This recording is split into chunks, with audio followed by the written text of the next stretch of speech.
Listoner. Ako nga pala ang member ng Pablo B. Anglers. 3 years na akong nagpipishing. Ang laro ko nga pala sa fishing, bottom.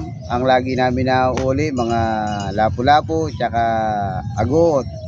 Ang pagpipishing, sa totoo lang, swertihan lang. Kasi pag walang isda, talagang wala akong mahuli. Kaya swertihan lang talaga ang pagpipishing.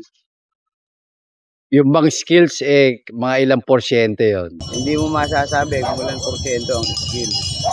Kanya mag-enjoy ka lang. Yapin mo ang buhay mo. Sa pagpipishing nga pala, isang napakalaking kagalakan dahil mag-i-enjoy ka sa fishing.